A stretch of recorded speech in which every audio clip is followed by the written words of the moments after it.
Studio Rajgir. आगे होलौ जब से बियाहवा काहे पवित्र बानो ही छहुड़ी जाके ससुराल। होलौ जब से बियाहवा काहे पवित्र बानो ही छहुड़ी जाके ससुराल। आगे दीपका छहुड़ा तोहरा के पटैले हलौगे छहुड़ी हानि जब कुमार।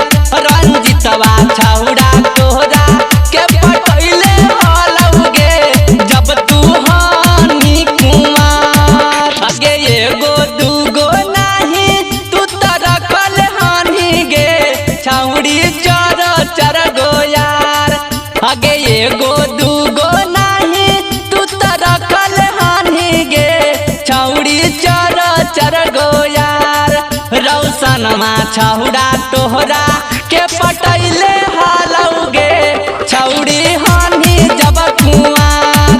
विकसवा छहुड़ा तोहरा के पटैले हलौगे जब तू हानि कुमार। जब तू हानि कुमार।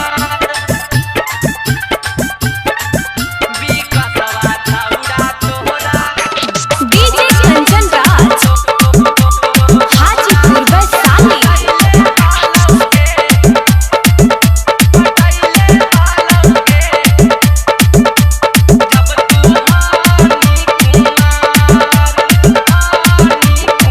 आगे भातारा से पहिले टेस्ट कैले हलौगे छहुड़ी दुनू तोरा अनार।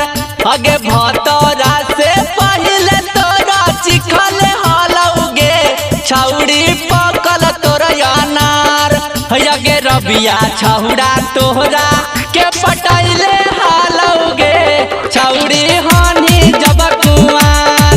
रौशनमा छहुड़ा तोरा के सटैले हलौगे छहुड़ी हानि जब कुमार। आगे एगो दूगो नाही तू त रखल हानि गे छहुड़ी चर गो यार।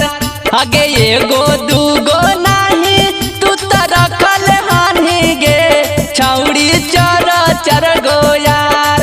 रौशनमा छहुड़ा तोहरा के पटैले हलौगे छहुड़ी हानि जब कुमार। विकसवा छहुड़ा तोहरा के पटैले हलौगे जब तू हानि कुमार।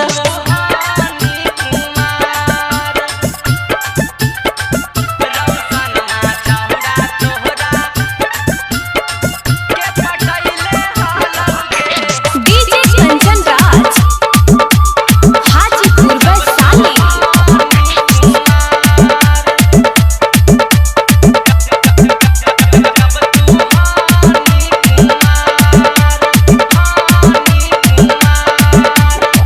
आगे राइटर सुदामा अनुपम कर देतौगे छहुड़ी ससुरा में गोहार।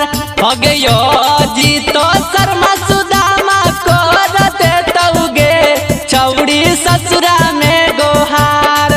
विकसवा छहुड़ा तोहरा के पटैले हलौगे छहुड़ी हानि जब कुमार। आगे प्रदीप परदेसी तोरा सटैले हलौगे छहुड़ी हानि जब कुमार। आगे एगो दूगो नाही तू त रखल हानि गे छहुड़ी चर गो यार। आगे एगो दूगो नाही तू त रखल हानि गे छहुड़ी चर गो यार। दीपकवा छहुड़ा तोहरा के पटैले हलौगे छहुड़ी हानि जब कुमार।